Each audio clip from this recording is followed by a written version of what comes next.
जब इस प्रकार राज्य करते हुए श्री रघुनाथ जी को बहुत वर्ष व्यतीत हो गए, तब एक दिन काल तपस्वी के वेश में राजद्वार पर आया। उसने संदेश भिजवाया कि मैं महर्षि अतिबल का दूत हूँ और अत्यंत आवश्यक कार्य से श्री रामचंद्र जी से मिलना चाहता हूँ। संदेश पाकर राजचंद्र जी ने उसे तत्काल बुला भेजा। काल के उपस्थित होने पर श्री राम ने उन्हें सत्कार पूर्वक यथोचित आसन दिया और महर्षि अतिबल का संदेश सुनाने का आग्रह किया। ये सुनकर मुनिवेशधारी काल ने कहा, ये बात अत्यंत गोपनीय है। यहाँ हम दोनों के अतिरिक्त कोई तीसरा व्यक्ति नहीं रहना चाहिए। मैं आपको इसी शर्त पर उनका संदेश दे सकता हूँ कि यदि बातचीत के समय कोई व्यक्ति आ जाए तो आप उसका वध कर देंगे। श्री राम ने काल की बात मानकर लक्ष्मण से कहा, तुम इस समय द्वारपाल को विदा कर दो और स्वयं ड्योढ़ी पर जाकर खड़े हो जाओ।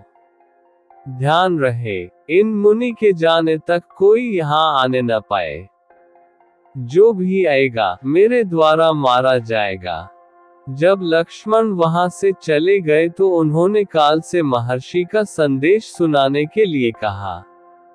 उनकी बात सुनकर काल बोला, मैं आपकी माया द्वारा उत्पन्न आपका पुत्र काल हूँ। ब्रह्मा जी ने कहलाया है कि आपने लोकों की रक्षा करने के लिए जो प्रतिज्ञा की थी वह पूरी हो गई। अब आपके स्वर्ग लौटने का समय हो गया है। वैसे आप अब भी यहाँ रहना चाहें तो आपकी इच्छा है। ये सुनकर श्री राम ने कहा, जब मेरा कार्य पूरा हो गया तो फिर मैं यहाँ रहकर क्या करूँगा। मैं शीघ्र ही अपने लोक को लौटूंगा। जब काल रामचंद्र जी से इस प्रकार वार्तालाप कर रहा था, उसी समय राजप्रासाद के द्वार पर महर्षि दुर्वासा रामचंद्र से मिलने आए। वे लक्ष्मण से बोले, मुझे तत्काल राघव से मिलना है। विलंब होने से मेरा काम बिगड़ जाएगा, इसलिए तुम उन्हें तत्काल मेरे आगमन की सूचना दो। लक्ष्मण बोले, वे इस समय अत्यंत व्यस्त हैं। आप मुझे आज्ञा दीजिए, जो भी कार्य हो मैं पूरा करूंगा। यदि उन्हीं से मिलना हो तो आपको 2 घड़ी प्रतीक्षा करनी होगी। ये सुनते ही मुनि दुर्वासा का मुख क्रोध से तमतमा आया और बोले, तुम अभी जाकर राघव को मेरे आगमन की सूचना दो। यदि तुम विलंब करोगे तो मैं शाप देकर समस्त रघुकुल और अयोध्या को अभी इसी क्षण भस्म कर दूंगा। ऋषि के क्रोधयुक्त वचन सुनकर लक्ष्मण सोचने लगे, चाहे मेरी मृत्यु हो जाए, रघुकुल का विनाश नहीं होना चाहिए। ये सोचकर उन्होंने रघुनाथ जी के पास जाकर दुर्वासा के आगमन का समाचार जा सुनाया। रामचंद्र जी काल को विदा कर महर्षि दुर्वासा के पास पहुँचे। उन्हें देखकर दुर्वासा ऋषि ने कहा, रघुनंदन, मैंने दीर्घकाल तक उपवास करके आज इसी क्षण अपना व्रत खोलने का निश्चय किया है। इसलिए तुम्हारे यहाँ जो भी भोजन तैयार हो तत्काल मंगाओ और श्रद्धा पूर्वक मुझे खिलाओ। रामचंद्र जी ने उन्हें सब प्रकार से संतुष्ट कर विदा किया। फिर वे काल के दिए गए वचन को स्मरण कर भावी भ्रातृ वियोग की आशंका से अत्यंत दुखी हुए। अग्रज को दुखी देख लक्ष्मण बोले, प्रभु, ये तो काल की गति है। आप दुखी न हो और निश्चिंत होकर मेरा वध करके अपनी प्रतिज्ञा पूरी करें। लक्ष्मण की बात सुनकर वे और भी व्याकुल हो गए। उन्होंने गुरु वशिष्ठ तथा मंत्रियों को बुलाकर उन्हें संपूर्ण वृतांत सुनाया। ये सुनकर वशिष्ठ जी बोले, राघव, आप सबको शीघ्र ही यह संसार त्याग कर अपने अपने लोकों को जाना है। इसका प्रारंभ सीता के प्रस्थान से हो चुका है। इसलिए आप लक्ष्मण का परित्याग करके अपनी प्रतिज्ञा पूरी करें। प्रतिज्ञा नष्ट होने से धर्म का लोप हो जाता है। साधु पुरुषों का त्याग करना उनके वध करने के समान ही होता है। गुरु वशिष्ठ की सम्मति मानकर श्री राम ने दुखी मन से लक्ष्मण का परित्याग कर दिया। वहां से चलकर लक्ष्मण सरयू के तट पर आए। जल का आचमन कर हाथ जोड़ प्राणवायु को रोक उन्होंने अपने प्राण विसर्जन कर दिए। श्री राम ने लक्ष्मण का परित्याग क्यों किया था? राम के हर काम में लक्ष्मण ने उनका साथ दिया, फिर भी उन्हें भरत से ज्यादा लगाव क्यों था? राम ही केवल प्रेम प्यारा, जानी लेव जो जानने हारा। राम को केवल प्रेम ही प्यारा है। ऐसा नहीं है कि लक्ष्मण के प्रेम नहीं है, लेकिन उन दोनों के प्रेम में बस थोड़ा सा अंतर है। भरत के प्रेम में 100% समर्पण है, जबकि लक्ष्मण के प्रेम में 99%।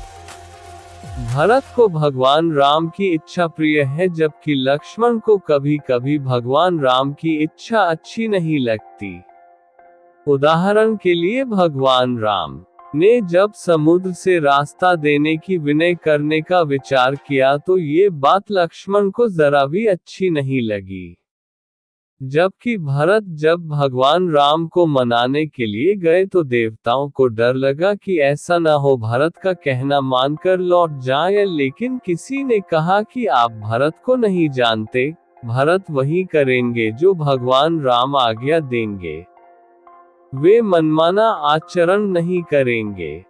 और भगवान राम ने भी जहाँ भी कहा है कि तुम मुझे बहुत प्रिय हो, वहाँ भरत का नाम लिया। तुम मम प्रिय भरत ही सम भाई। ये प्रमाण स्वयं भगवान राम का दिया हुआ है। और कहा गया है कि भरत सम भाई हुए हैं न हो ही गे। रामचरितमानस में भरत जी का प्रसंग जितना लंबा है वह भी भरत के प्रति गोस्वामी जी का प्रेम बताता है। और भरत की महिमा अपार है, इसका उदाहरण देखिए। भरत महामहिमा जल राशि, मुनि मति ठाद तीर अबलासी। भरत ने अपनी माँ का भी सारा दोष अपने ऊपर ले लिया और उनका समर्पण देखिए। मोरे सरन राम की पन्ही, राम सुस्वामी दोष सब जनही। भगवान श्री राम ने लक्ष्मण का त्याग क्यों कर दिया?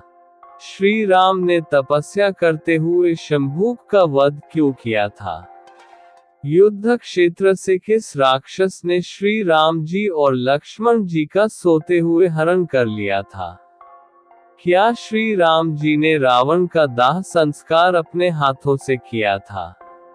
लक्ष्मण के किस अपराध के कारण राम जी को उसका परित्याग करना पड़ा था? रामायण में उल्लेख है कि श्री राम को न चाहते हुए भी जान से प्यारे अपने अनुज लक्ष्मण को मृत्युदंड देना पड़ता है। आइए जानते हैं, आखिर क्यों भगवान राम को लक्ष्मण को मृत्युदंड देना पड़ा। ये घटना उस वक्त की है जब श्री राम लंका विजय करके अयोध्या लौट आते हैं और अयोध्या के राजा बन जाते हैं। एक दिन यम देवता कोई महत्वपूर्ण चर्चा करने श्री राम के पास आते हैं। चर्चा प्रारंभ करने से पूर्व वो भगवान राम से कहते हैं कि आप जो भी प्रतिज्ञा करते हो उससे पूर्ण करते हो। मैं भी आपसे एक वचन मांगता हूँ कि जब तक मेरे और आपके बीच वार्तालाप चले तो हमारे बीच कोई नहीं आएगा, और जो आएगा उसको आपको मृत्युदंड देना पड़ेगा। भगवान आपको बता दे कि जब भगवान श्री राम अयोध्या के राजा बने तब एक दिन काल तपस्वी का रूप धारण कर अयोध्या आया। आपको बता दे कि काल ने श्री राम से एकांत में बात करने की इच्छा जताई और कहा कि कोई हम दोनों को देख लेगा तो मारा जाएगा। भगवान राम ने काल को वादा किया कि कोई भी अंदर नहीं आएगा। इसके बाद उन्होंने लक्ष्मण को दरवाजे पर पहरा देने के लिए कहा। भगवान राम काल से बात कर ही रहे थे कि तभी वहां दुर्वासा मुनि आ गए। वो श्री राम से मिलना चाहते थे, लेकिन लक्ष्मण ने उन्हें कहा कि आपको जो भी काम है आप मुझसे कह दे, मैं वो काम पूरा करने का प्रयास करूंगा। इतना सुनते ही दुर्वासा मुनि क्रोध में आ गए और उन्होंने कहा कि तुमने मेरे बारे में जाकर राम को नहीं बताया तो मैं तुम्हारे पूरे राज्य को श्राप दे दूंगा। धर्म संकट में फंसे लक्ष्मण ने अपने प्राणों की परवाह न करते हुए पूरी प्रजा के बारे में सोचा और अंदर जाने का फैसला किया और श्री राम कक्ष में चले गए। इसके बाद श्री राम ने मुनि दुर्वासा का आदर सत्कार और बाद में उन्हें काल को दिया अपना वचन याद आया, तब वो दुविधा में पड़ गए। ऐसे में भगवान राम ने अपने गुरु वशिष्ठ का स्मरण किया और कोई रास्ता दिखाने को कहा। तब उनके गुरु ने कहा कि तुम लक्ष्मण का त्याग कर दो, क्योंकि किसी का त्याग उसके वध के समान होता है, ऐसे में त्याग करना ही बेहतर होगा। जब ये बात लक्ष्मण को पता चली तब उन्होंने भगवान राम से कहा कि आप मेरा त्याग करने से अच्छा मेरा वध कर दो, लेकिन श्री राम ने फिर भी उनकी त्याग कर दिया। आखिर राम ने अपनी जान से प्यारे भाई लक्ष्मण को मृत्युदंड क्यों दिया? लक्ष्मण अपने भाई के वचन को पूरा करने के लिए सरयू नदी के पास गए थे और अपना जीवन त्याग दिए थे। जैसा कि लक्ष्मण शेषनाग के अवतार थे, जिस पर भगवान विष्णु विश्राम करते हैं, लक्ष्मण के लिए राम से पहले मरना जरूरी था, ताकि जब राम अपना जीवन त्याग दे और विष्णु के रूप में वैकुंठ लौट आए, तो उनका विश्राम शैया पहले से ही तैयार हो। राम ने सीता का त्याग क्यों किया? क्या भगवान श्री राम ने हनुमान जी का वध किया था? राम जी को कौन अधिक प्रिय थे, लक्ष्मण या भरत? उस गुप्तचर का नाम क्या था जिसके कहने पर श्री राम ने सीता जी का परित्याग कर दिया? श्री राम जी के भाई लक्ष्मण के पुत्रों का नाम क्या था? आखिर राम ने अपनी जान से प्यारे भाई लक्ष्मण को मृत्युदंड क्यों दिया? यमराज के कहने पर श्री राम की किस गलती के कारण लक्ष्मण को अपने प्राण त्यागने पड़े थे?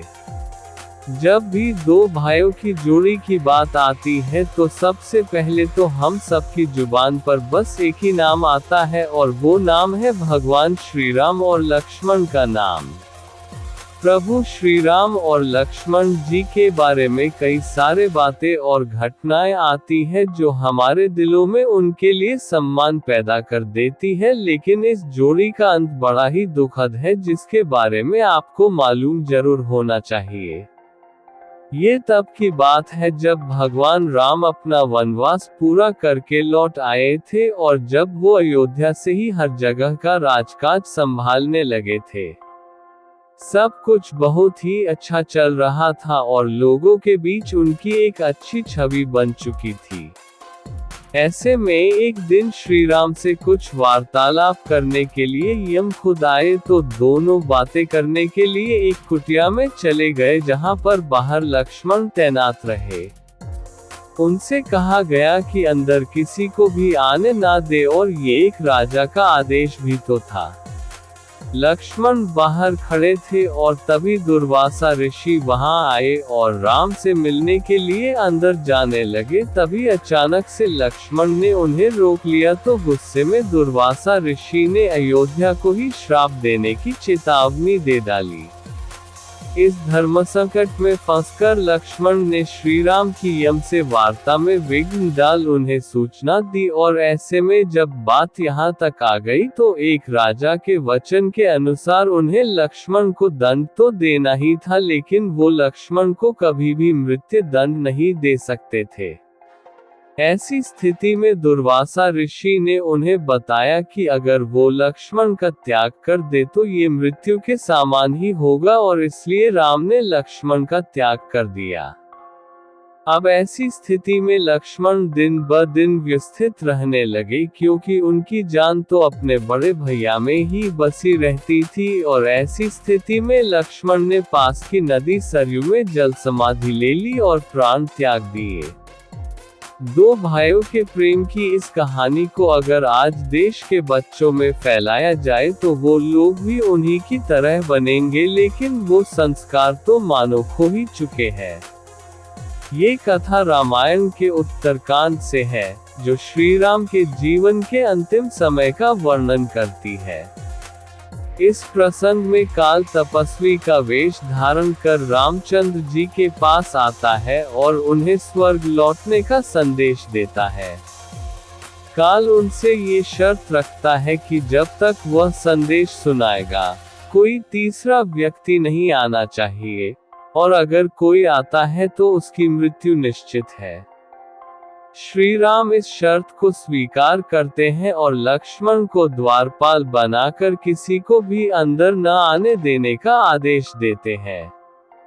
इस दौरान महर्षि दुर्वासा रामचंद्र जी से मिलने आते हैं और लक्ष्मण से तुरंत संदेश देने की मांग करते हैं।